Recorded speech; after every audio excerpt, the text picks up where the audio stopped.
Some shows talk about one team. Other shows barely talk sports. This show will talk Packers, Brewers, and Bucks every day.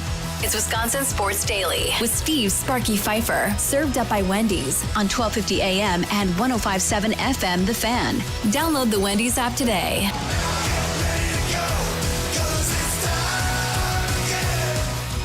All right, let's get to it. It is Steve Sparky Fifer with you as we broadcast live from the 1250 AM and 105.7 FM The Fan studios. Charlie Usen producing Other Side of the Glass. Catch him tomorrow morning. Going old school on Wisconsin Sports Weekend, Charlie Usen. What's coming up tomorrow, 9 to 11? So we have Tommy Wirtz on the show like you're talking about there. It's going to be a lot of fun. As always, we have On the Green playing there at 9:40. We have a video version of it this time, which is kind of exciting. So we're going to try something new there. I know they tried today. Mequon. Exactly. So I know they tried today. We're going to try it there on there. As always, we got Mount Pixmore where we're going to have Tommy throw in a couple picks. Hopefully he gets a little crazy with it. That's what I told him. So I think we needed him to get a little bit more exciting. And then at the end of the day, the pub crawl, which is the brainchild of me and Tommy together. So I think that'll be fun to go back to old times with that. All right, so check that out tomorrow, 9 to 11. And like he said, the video version. You're like, what do you mean video version? It's radio. Yeah, I know. We're on YouTube now as well, finishing up, what is this, week 3, I think? Yep. Week 3. Week 3 on YouTube. At The Fan Milwaukee, all of our shows now are streaming live. If you missed anything, you can go back and watch the videos or just the interviews or shorts or whatever the case may be. At The Fan Milwaukee on YouTube. Make sure to check that out today. All right, Coach, coming up this hour, Andrew Wagner of Forbes Sports, Brewers writer, brought to you by Focus Baseball at 3:20. Charlie Sounds of the Day, his top clips from around the world of sports. That comes up at 3:40. So, last night, got an email from the Milwaukee Bucks that said that Miles Turner would be having his press conference today. Cool. All right, we get to hear from Miles Turner today. Awesome. But there was a catch. It wasn't in Milwaukee. It's not even in the state of Wisconsin. It's not even in the Midwest. The press release stated that it was going to be in Vegas at the Summer League. Oh, goody, if you're Fox 6 or Channel 12 or 58, Channel 4. Oh, goody. How are we going to get a camera person and a reporter, or even just a camera person, with this short of notice to the Summer League, get credentialed or whatever, in order to get to said Miles Turner press conference? So I know Eric Name was out there with the Athletic. I don't know who else is out there. I don't think Ozarski is out there. So I don't understand what the heck that was all about. I don't get it. I mean, obviously the national media are all out there, so maybe they wanted to make sure their boy Shams was there to talk to Miles Turner and get the latest on Giannis or whatever the case may be. But that, from a media perspective, that wasn't very cool. So Miles Turner got up to the podium, and we have a little clip that the Bucks put out because, again, nobody was really there. Miles Turner talking to Bucks fans.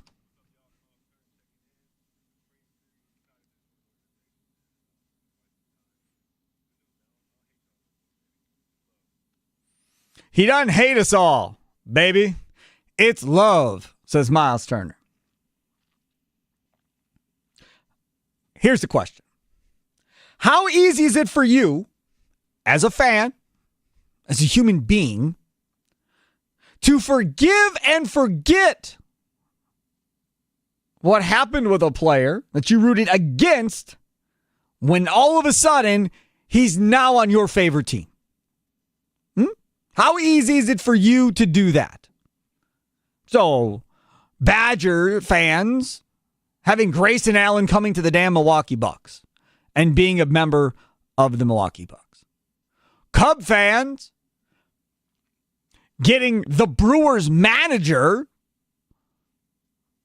whose team had pretty much dominated them while he was in Milwaukee, to come be their manager of their team. A guy that still lives in Wisconsin with his family. He's got a little place down there, right? but still lives here in the offseason, still hanging out here, still don't think your town's all that good, but he's managing your team, right? How hard is it for you as a fan? How about Jim McMahon of the Bears coming and putting on a dang Packer jersey? Mongo McMichael, rest in peace, putting on a Packers jersey after being a tormentor for the Bears against the Green Bay Packers. Edgar Bennett putting on a Bears jersey. How about Brett Favre putting on a Vikings jersey? That took like a decade for people to forgive and forget and move on from that, and some of us still haven't. So how hard is it for you to forgive and forget and move on when a player that you can't stand, you don't like, ends up on your team wearing your jersey now after you've rooted against them? This would be like, the extreme example would be Jimmy Butler playing for the Bucks. Like, that would be the extreme example for me. Or Halliburton playing for the Bucks. For me, personally. Kevin Garnett playing for the Bucks at some point at the end of his career. Those are guys I've rooted against forever. Nicolay Law Fan Talking text line 414-677-1250. 414-677-1250. Sound off with a recorded voice message on the Odyssey app, Facebook, and Twitter at The Fan Milwaukee. I will tell you, I struggle. Didn't like Grayson Allen before. Don't like Grayson Allen now. Really didn't like Grayson Allen when he was here either.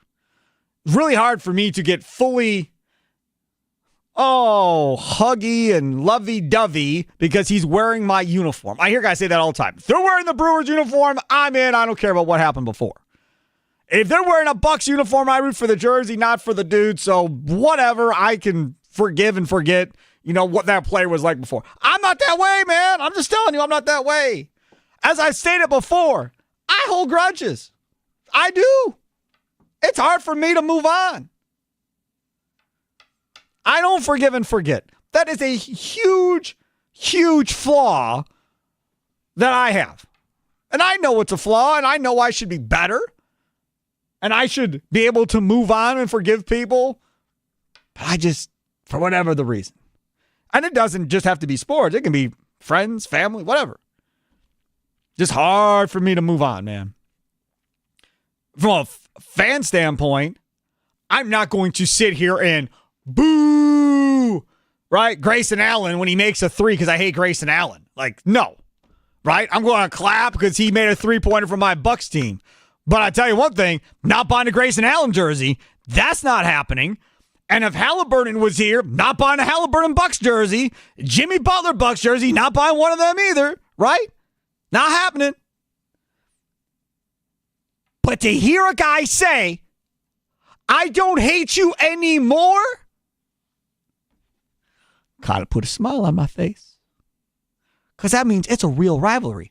This isn't some cockamamie, Brewers fans and Cub fans hate each other, so it's a big rivalry when nobody on either team really dislikes each other. There's really no dislike. The managers are like best friends, Murphy and the trader, so there really isn't that type of rivalry. You fans don't like each other, right? They get drunk, they fight. Okay, but that's not what it is. These teams don't like each other. Like the Yost and LaRussa teams didn't like each other. Like genuinely did not like the two guys on the other team. Generally, well, from the Brewers standpoint, generally hated LaRussa. That was a real rivalry. This Bucks Pacers thing here, when Miles Turner says, I don't hate you anymore, that tells you how big of a deal it is. That also should tell you how bad things must have gotten down there for him to walk away from that situation to a team that he did not like and hated playing against to go into Milwaukee. Like, they're down there in Indiana going, hey, man, we were going luxury tax. Hey, man, we were working behind the scenes, and out of nowhere, he's with the Bucks, and I had no idea what's going on. Man, things couldn't have been going that good. Couldn't have been. Because if they were, why would he be talking to the team he hates? The team he can't stand? Why would he be talking to them for at that point? That don't make any sense. So there's got to be more to the story than what they're putting out there to try and appease their Pacers fans down there in Indiana. How easy is it for you to forgive and forget a player you rooted against when he joins your favorite team? Nicolay Law Fan Talking text line 414-677-1250, 414-677-1250. Facebook and Twitter at The Fan Milwaukee. We will talk some about that Bucks preseason game last night. Doc Rivers comments and everything that went on in that game last night coming up at 4:40. Let's go to Trav in Brown Deer. You're next on the Nicolay Law Fan Talking text line here on Wisconsin Sports Daily, served up by Wendy's. What's up? How's it going, bud? You welcome with open arms, like I was telling Charlie, and let's go get a title. You couldn't do it there. It's like he was, I know Halliburton, whatever, but he just had good defense and stuff. He was like Al Horford. That's another one. To hell with that. Exactly. If Al Horford came here, screw Al Horford. I ain't buying a Horford jersey. No, that's another one. I forgot about that dude. I think he's going to Golden State. They're trying to put together a senior citizen team over there. But yeah, anyways, go ahead. I would have loved him because we took him from we took Turner from Indiana and gives us a better chance. I think. Sure he does. So yeah, no, I'm good with the move. I got no problem with the move, Trav. Have a good weekend. Listen. I'm fine with the move. Miles Turner is great. Good basketball player. I don't trust him shooting the three, but good basketball player. And he can shoot some threes, so fine. He can block shots, which they had to have. They had to have a rim protector besides Giannis. And he is that guy, over 2 blocks a game. So it was the right thing for John Horst to do. He did the right thing. No problems with getting him. I'm just saying, I have no problems even rooting for him because I don't think I've ever hated Miles Turner. I don't think Miles Turner has ever said anything or acted away. So I was like, dude, screw that guy. I hope that dude, has all kinds of problems going forward. Never, ever, ever, ever have I ever done that, I don't think, with Miles Turner. Again, never respected his three-point shot. Every time we've played the Pacers, on post-game shows and other times, I've said, just let that dude shoot. Like, if he's going to hit 6 threes in a game, we'll lose with him hitting 6 threes. But go ahead. Like, I don't respect that at all. And sometimes he'll 2 or 3 in a row, and you're like, oh, see, Sparky, we should guard him.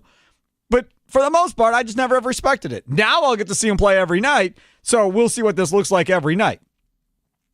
But it's a huge get. But I think there is definitely a struggle. Horford, I don't know how I forgot about Al Horford in this whole thing. No idea. That dude is definitely on that list of guys I'm not rooting for. I didn't like that cat at Florida. Didn't like him there under Billy Donovan. I've never liked that dude. All right, go ahead. What do you got? I think when I look at this situation with Miles Turner, and honestly any player that comes to your team that you may have disliked before, the main thing I have to think about first is that this is all entertainment and just sports. And I think for the most part, a lot of these guys that have grudges on the court, it doesn't really translate to off the court the same way, at least. I think some of these guys may, find somebody annoying that they find on the court, off the court, but they're not going to go at him with the same kind of vigor off the court. And I think fans should have that same kind of approach. Yes, you don't have to like them when they're on the other team, a rival team. But at the same time, when he's coming to Milwaukee, he's coming here because it's a financial decision. Yeah, things may not have been going great. Damn right. It's a financial decision. Not because he wants to play for your team, not because he wants to support and have Milwaukee on the jersey. It's because they're going to give him more money than anybody else, and that's why they're coming. And for so many years, the Bucks had to overpay to get guys to sign here. They had to overpay Salmons. They had to overpay Gooden. They had to overpay some of these cats. The Brewers had to overpay. Soup pitched great. Did you see that nonsense, by the way? Did you see that nonsense? I did. What's the name of that website? A very good baseball Hall of Fame or whatever it is. Hall of Pretty Good. The Hall of Pretty Good, yes. Yeah. So they put up, that dude was just on Wisconsin Sports Weekend a couple of weeks ago. If you missed it, we didn't have streaming at that point, did we? Did we have streaming? No. That was right So before. go back, listen to it on your Odyssey app, your iHeart app. Great interview. Whatever. Your TuneIn app, wherever you download your favorite podcast. Go back, listen to it. So this dude came on, talked about inventing like the Twitter account and everything that goes into it. Because some of these former big leaguers are like having acceptance speeches when they make it and the whole deal. They're asking to be nominated. Just commenting on it now, so too, I for fun. think Jeff Suppan asked to be nominated and wanted to be in. And I saw this. I was like, oh, no, we're not. So I quote tweeted. I was like, hey, Brewers fans, what do you think about this? And everybody just drilled Suppan underneath it on the quote tweet that I had of that. And that quickly went away, and I didn't see that thing on Suppan again. His stats wouldn't get him in. People wouldn't like him. I can already tell you, man. Well, I'll tell you, Brewers fan ain't voting for him. He's got a losing record career-wise, a 4.7 ERA, and a 17.1 WAR. That's not enough. No. People won't vote him in. No, absolutely not. No. He was trying. Good. God bless him for trying. But that's another guy. You overpaid for him, right? Kyle Loesch, you overpaid for him, another Brewers pitcher. So there's a lot of dudes that you pay the bad team penalty on sometimes, or the you're in Milwaukee penalty. That's a big one. So you overpay. These guys come here not because they want to be here, but because you're giving them the most money. So you go right back to what I said. So there's no reason for us to love these dudes or wrap our arms around these dudes when somewhat it's kind of a financial decision. This dude said he hated us. That's what the man said. Here, listen.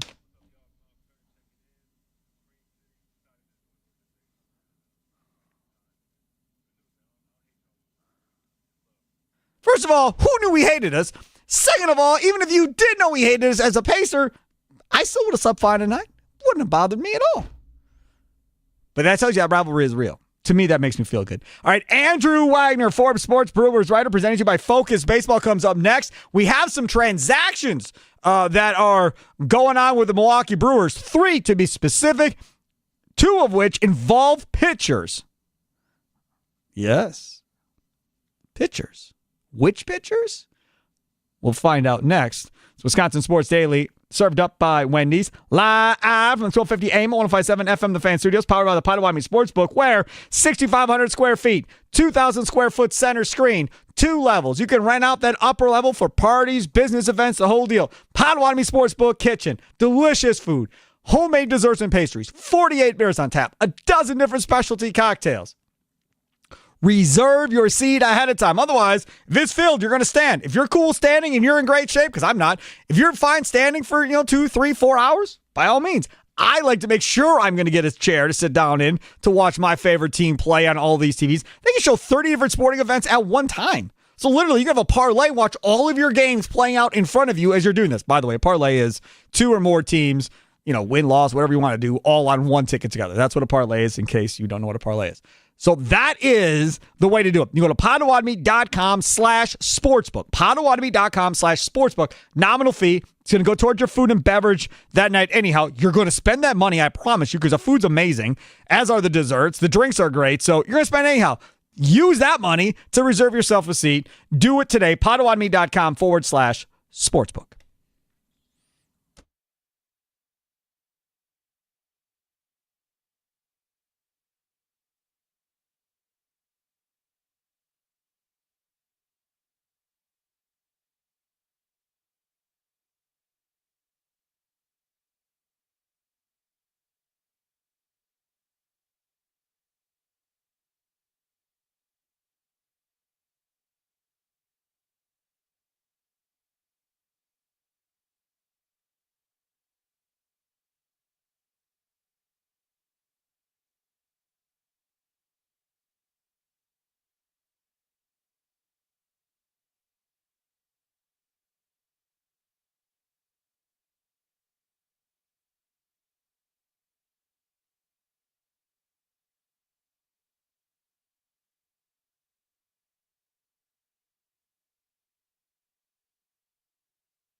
Welcome in. It is Wisconsin Sports Daily, served up by Wendy. Steve Sparky Fifer with you on a Friday afternoon. I think we've got some rain in the forecast still for the rest of the day today. And we got rain in the forecast, I believe, for tomorrow. But I think Sunday's supposed to be nice, like 83, 84, sunshine out. So that'll be nice. I don't want to bring this next dude on, man. I don't want to talk about this. But you know what, though? Since I know I am going to just absolutely go crazy on this one. I'm fully prepared. Fully prepared. I have questions, though. Joining us now on the Fan Guest Hotline, powered by Gruber Law, he is the one and only Andrew Widener, Forbes Sports Brewers writer, presented to you by Focus Baseball. Follow them online at Focus Baseball 1.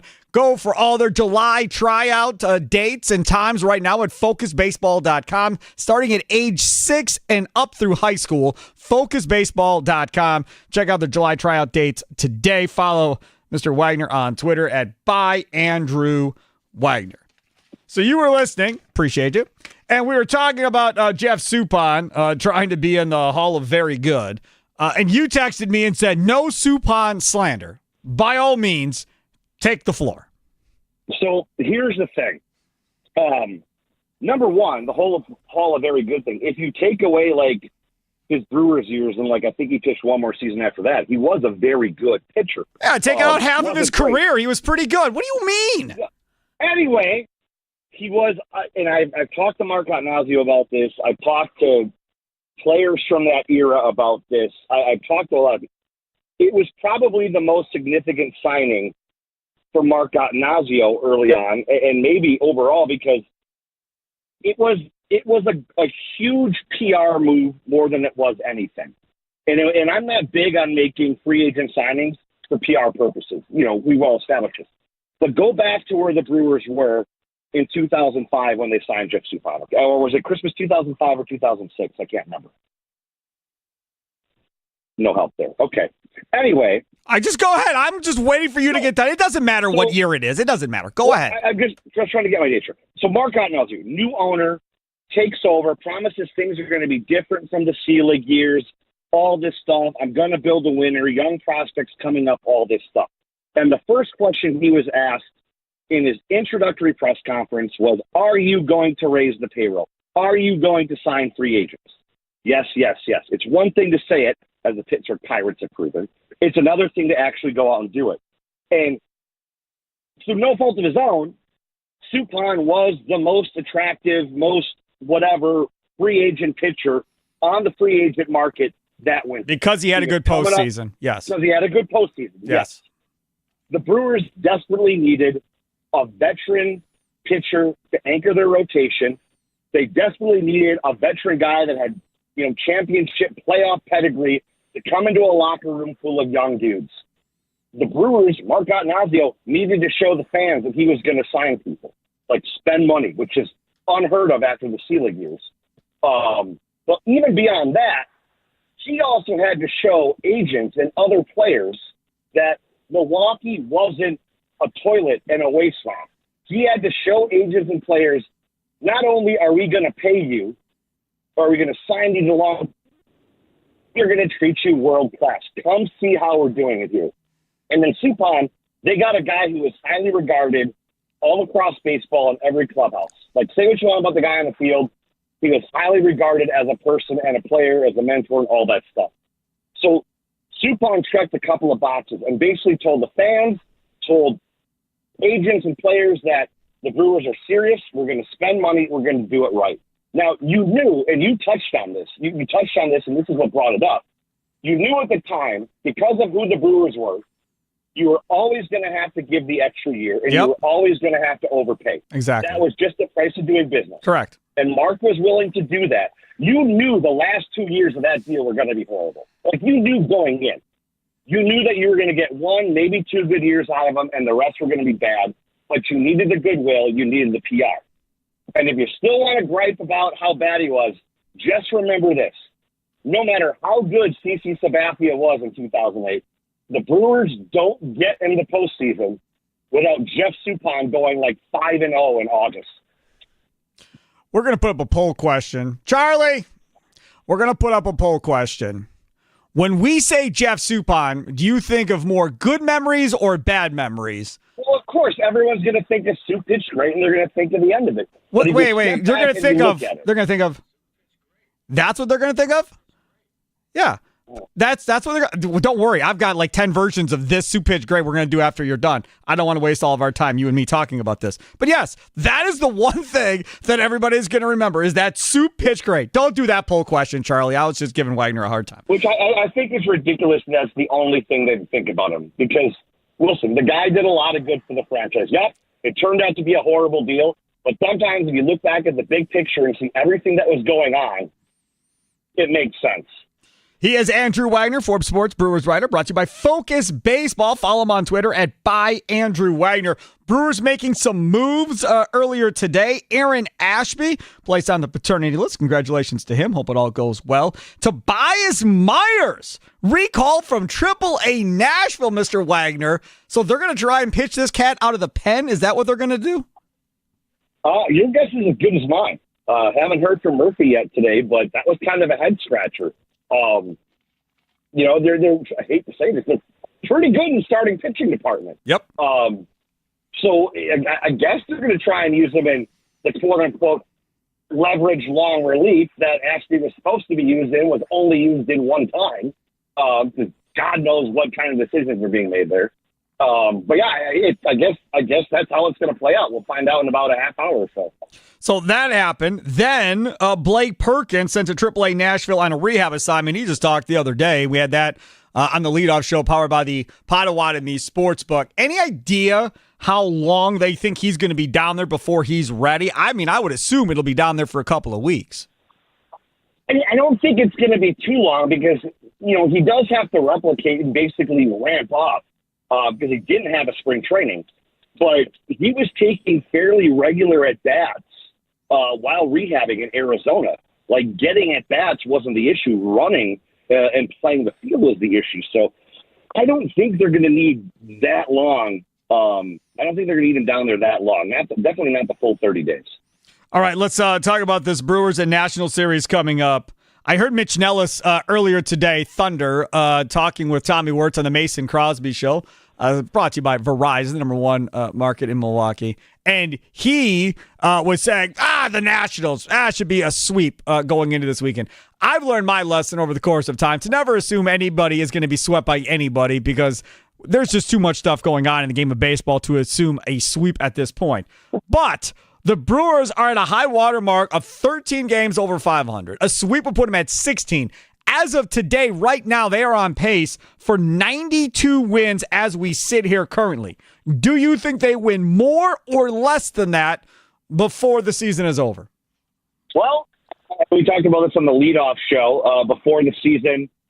Stupid Kurt and Jack Stern and I went out for some refreshments and fellowship, and we put it down on a napkin what we thought the outcome was going to be. They all said 80-something, and I think Kurt said missed the playoffs. Jack said wild card.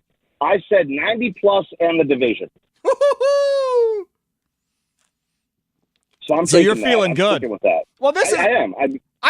Listen, they're a good team. Yes. They're a good team.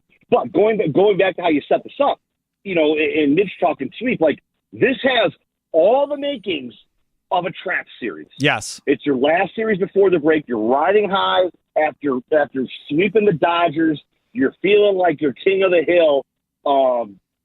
You let your guard down for a second, the Nationals might come in here and stick it to you. So it's a trap series. Like, it is going in there thinking sweep is nuts. It goes back to the cliche that I say, and I know everyone gets sick of, you can't win till 3 till you win 2, and you can't win 2 till you win 1. Like, go out there and focus on winning this game, worry about the series tomorrow, and then worry about the sweep. Okay, so, Andrew, I want to know this, because you've been taking a lot of flack online and social media about your thought that they may sign Mizorowski down for a couple of weeks to the trade deadline, then move, Nasty Nestor Cortez or Quintana or whoever, and then bring Mizorowski back up for the last couple months and the playoffs. Now, my next question is, do you think there is any chance that Quinn Priester is the guy that they use his last option to send him down? I mean, there's always a chance, but I don't think you burn that option. I really don't. Not for 2 months. No. And I know everyone's going to start complaining about roster manipulation and all that stuff. This is the fact of life, and you're going to need that flexibility next year because there's no guarantee that Priester's going to come out shoving next year. True. You need that flexibility. And people are going to lose their minds if, in fact, Mizorowski does get sent down. But listen, would you rather have him stay on schedule and be able to manage his work, manage his innings, and keep him available for a stretch run than burn him out or even worse, knock on wood, risk something catastrophic happening on a Thursday night against, I don't know, some Pittsburgh? Like, it's mind-boggling to me. Like, sometimes, like I was saying about Supon, sometimes you have to step back and look at the bigger picture. I'm telling you. And realize not everything is a sinister plot. Wags, I'm telling you right now, if they do what you're saying maybe they could do, and again, it all makes sense to me. Like, the logic makes all the sense in the world. I would totally understand if that's what they would do. But I'm telling you, nationally, they will get crucified. Like, everybody on MLB Network will crucify him, ESPN. They don't ever talk about baseball. I bet you this ends up at, like, First Take or something, talking about him getting sent down. Like, it's going to be a huge national story if they send that dude to AAA. And then Windhorse is going to chime in with how this is going to affect Giannis' future. Yeah. Well, Giannis is part owner. We're going to blame Giannis for him getting sent down. He's part owner of the Brewers now. It's going to be Giannis' fault. Throw him under the bus on it. Priester on the mound tonight against the Nationals. And I was seeing the other day they were doing grades for the first half before the All-Star break for different teams and so forth. I got to say, as far as what I thought Justin Priester was going to be versus what he actually turned out to be, Quinn Priester, I think Quinn Priester has exceeded all expectations of Brewers fans from when they traded for him. Were I not going to visit Royalty tonight, Sparky, I would come home from the ballpark. Royalty? Pour a giant bucket of whiskey and stream all the way back in the archives and find what you said when Quinn Priester was traded to Milwaukee. Because I remember you being not pleased. I was not happy. No, I said he's exceeded expectations. I'm happy to be wrong. But wait a second. Stop. What do you mean royalty? Hank Williams Jr., baby. He's still alive? Yeah.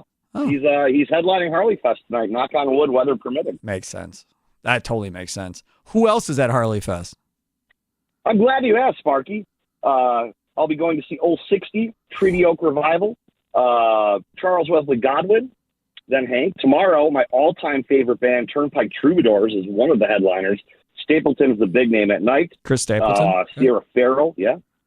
So I know two people, Hank Williams Jr. and a big hat. I've heard of Stapleton, and I've heard of Hank Williams Jr., obviously, but the other ones I don't know. So are they all country acts at Harley? Country rock, you know, independent, not radio country. There'll be no singing about pickup trucks and suntans this weekend, thankfully. What are they going to be talking about? Dogs dying and their wives leaving them? Pretty much. A lived life, Steven. A lived life. Working them oil fields, working them cattle. We got to be careful. I'm talking about myself too much again. Be careful. I don't want to anger the masses. Yes. Andrew Wagner, Fox Sports Brewers writer, brought to you by Focus Baseball. Follow him on Twitter at @ByAndrewWagner. Follow Focus Baseball at Focus Baseball 1. Check out all their July tryout dates starting at age 6 and up through high school. FocusBaseball.com. Mr. Wagner, thank you so much. Enjoy your country music this weekend. Yeehaw, my friend. Yeehaw. No. Yeehaw! That's how you're supposed to do it, not yeehaw. What are you? Come on. You sounded like one of the Duke boys just there. Yeah, well, sometimes. All right, buddy. I'll see you later. There he is, Mr. Wagner. Yeah, follow him on Twitter by Andrew Wagner. Okay, so he joined us on the fan guest hotline powered by Gruber Law. One call, that's all. So how familiar are you with the soup pitch great thing? Charlie using over there? Not too familiar. Like, okay. I've definitely heard that clip before, yes. I can't. This one. It. Yeah. Okay. So, first of all, I'm going to tell you right now, that clip blew up because of this radio station. And nobody else going to get credit for this. This is this radio station. Tim Allen back in the day doing the post-game show. That's why that blew up and has lived on for infamy, right? Soup pitch great. I don't remember how many damn runs Soup gave up that night. 4 runs, 5 runs, something like that. Tim would remember. But whatever it was, we were doing post-game show. We play back Ned, and he says this. Now, mind you, that is the original version of Soup Pitch Great. I went back into our archives here to see and to try and find that clip. And I found that one, the original one. I got this one. I got that one. That one was made at some time along the way. I got this one.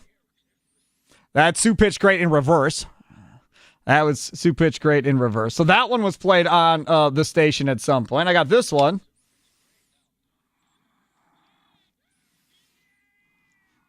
So I got that one.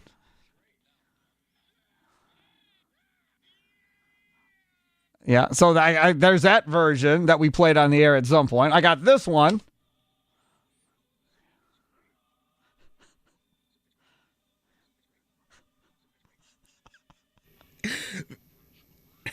These are awesome.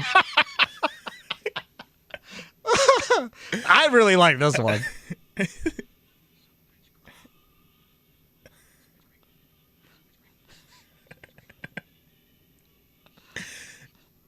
So that was really good. That one was really well done. That one has run on this radio station before. Let's see. I got this one, which is fast. So we got that one. Net Yost sped up. I got this one. Chorus. Great. I got that one as well. Those are all the different versions that Is there literally just a folder called Soup Pitch Great? No, so we have, if you look, I've showed you before. Yeah. We have like a Quick Drops folder, and Mike Wickett, our old morning show host back in the day, created this folder, and it's like got clips from like every movie made up until like 2006, 7, whenever he created the folder. And then he had clips from all the different hosts and all the dumb stuff that we had. That's where you got a lot of the Rami stuff that you played for him. But then he's got a bunch of stuff from Ned Yost as well, all kinds of clips from Ned. And the Soup Pitch Great one, there was like 6 or 7 of them that he had made different versions of along the way. I can't wait till we get our next Soup Pitch Great. Yes. I'm going to use that to the death, man. To the death. Pat Murphy's going to have his own. I know he will. I know it. So yeah, that's how that all got started. So again, credit to Tim Allen for getting that whole thing going. Charlie's Sounds of the Day coming up next. It's top 3 sound clips. This Wisconsin Sports Daily, served up by Wendy's, live from the 1250 AM and 105.7 FM The Fan Studios, powered by the Potawatomi Sportsbook. Sparky here.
3:45 on a Friday.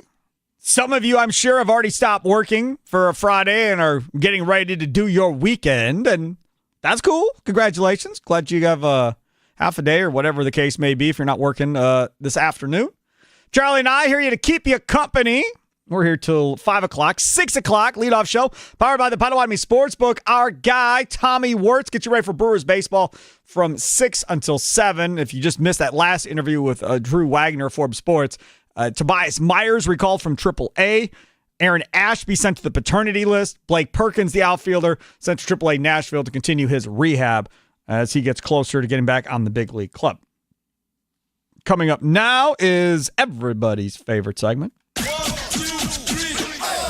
What sound clips will Chicago Charlie pick today for Sparky? Will Sparky become enraged? Will laughter ensue? It's time for Charlie's Sound of the Day. It's Wisconsin Sports Daily, served up by Wendy's on The Fan. All right, time for Charlie's Sounds of the Day. Top 3 clips from around the world of sports. What say you, Charlie Usen? All right, so all 3 of my clips today will be from NFL Commissioner Roger Goodell, who was on CNBC discussing the future of the NFL and what direction the league is going. They were live from the ISCO Championships, part of the PGA Tour.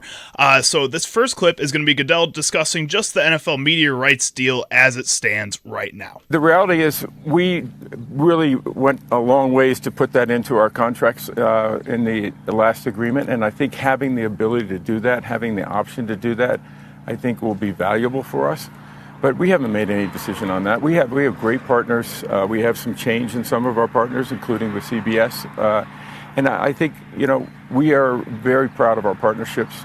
We think that they're doing a wonderful job for the NFL.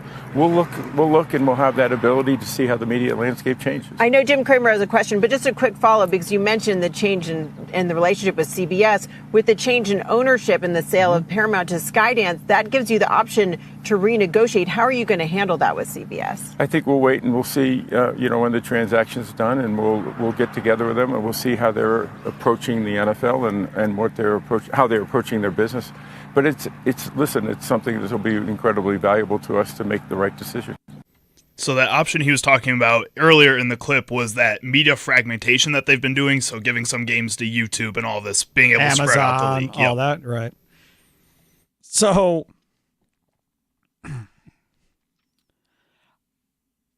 they're king. And when you're king, you get to do whatever you want. And it's going to be real nice and simple. Like, if CBS doesn't want to play ball, I'm sure NBC will. And if they're not willing to play ball, I bet you Amazon will come with more money, or Netflix will come with more money, or somebody else will come with more money. But I don't want, because I'm an old guy, is I don't want all of these games on streaming platforms. That I don't want. I don't want to be on a Sunday having to try and download an app and rely on my Wi-Fi in my house or at the radio station or whatever, trying to watch a damn football game. Like, I do not want that. I want a majority of these games on over-the-air TV. I do not want to rely on an app on a Sunday to watch football. And right now, as is, this YouTube TV thing with the Sunday ticket or whatever, that's where you're at now anyhow. You're already at that point with the Sunday ticket, which I'm not paying my money for. I promise you that. That's way too damn expensive. So if you're going to tell me that, okay, noon Sunday games or whatever are going to be on this streaming platform, and then the other noon Sunday games in the NFC that are normally on Fox, they're going to be on this platform, and we're just leaving over-the-air TV because the streaming platforms are offering us more money than the over-the-air guys are. See ya. If that happens, I really will be interested to see what happens to their numbers. Really, really, really will be interesting to see what happens with their numbers. I can't speak for the rest of the country because I have no idea. But I am a firm believer that if the Milwaukee Brewers or the Milwaukee Bucks ever decided or figured out a way to get back on over-the-air TV, not cable, but over-the-air TV, so no more FanDuel. Let's say they ended up on the CW, or they ended up on Fox or CBS or ABC. And I know that's hard, right? Because you would essentially have to negotiate with every local Fox and so forth without the state in order for the whole state to see it. So I understand that's tough. That's not easy. I'm asking for a lot of hoops to be jumped through here. But I firmly believe more people would watch this product versus having to have a FanDuel app or whatever the app is that you have to watch the games on and then rely on them to put out a good product. I mean, people complained about Bally's that they couldn't watch the games and everything else. But if it's over-the-air TV and I can just watch it on my TV, I don't need cable, I don't need satellite, I don't need a streaming service, and I can just turn on my TV and boom, it's there. That, I think, is how you get more bang for your buck when it comes to a lot of these platforms, and that's the NFL. They're on over-the-air TV. They're on Big Fox. I don't need anything for that. They're on NBC or CBS or ABC. I don't need anything for that either. So we're good. You eliminate that, you go away from that, I think you're going to cost yourself a ton of people. Next up, we're going to hear from Roger Goodell, again discussing streaming and media fragmentation. Here we go. Our whole foundation, our core of our media policies is to reach the broadest audience. And so how do we do that? We have to extend beyond our current platforms. YouTube is a great platform, global platform, and it'll be, in front of the wall, so it's free to everybody on a global basis. It's a great way for us to share our game with a global audience. And it's what we're trying to do now is reach the fans where they are. I think you see in a lot of these new platforms different demographics that are really important for us to be able to reach. And it's part of our growth strategy. I think our games are pretty consistently in windows. I think our fans know that there's going to be a Thursday night game. Friday night's a special game, but we want that to be a special game. Make it an event. Christmas Day games, people are home with their families. I think that's turned into a tradition. Let's watch NFL football. And so I think the reality is when we have those event moments and those windows, it's less of a challenge for us. And we have our partners in the NFL and all of our vehicles really working to try to promote that and make sure it's a big event. And that's what NFL football is. First of all, it's a tradition on Christmas. No, the NBA is a tradition on Christmas. You're trying to force feed this down our throat about it being a tradition on Christmas. Let's be honest. You just run over everybody. And again, like I said, you're king. So you can do that because there's a huge separation gap between them and NBA and MLB, like huge separation gap. So he literally can run over and destroy anything that he wants along the way by just putting an NFL football game there to eliminate college football, to eliminate high school football games on Friday night, to eliminate anybody. He just puts it there and takes out whoever he deems as a true competitor and takes that money to be his own as well.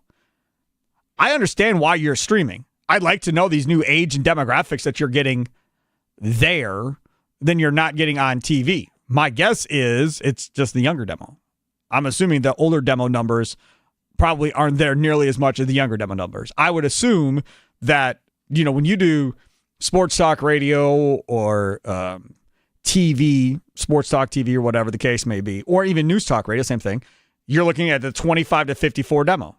And the reason that is because that's where most of your gut people are that have the money, that are buying cars and buying this and buying that. A lot of times kids straight out of college or in college don't have the money to go buy anything until they get a degree and get a job or two, and then they get on their way. That's why when people look at ratings, that's the demo they want, 25-54. Well, now what's happened in the last several years is, and you could argue this should have happened eons ago, but what's happened is they've changed and they moved the target. And now they've said, forget that. I want to grab that younger core earlier and grow them with our product along the way. So instead of waiting to hit them at that point, now we're going to try and hit them in high school and in college and try and then keep them the rest of their life versus trying to grab them later in life and possibly not getting them by that point when they already have things preset into their brain of what they want to watch and what their entertainment value is. That's what the NFL is doing. That's what the MLB is doing. That's what the NBA is doing. NHL doesn't know what they're doing. But those other three, that's what they're trying to do. So they're going for, and I always say this, they want Chicago Charlie. They want my producer. He is the target guy. They should just pay him and ask him his opinion and questions on how to get the younger audience. Because I swear to you, This is like Tommy is not the target audience. Tommy Wirtz. He's like 65. Charlie is the target audience, even though he goes to libraries and likes long strolls in the park.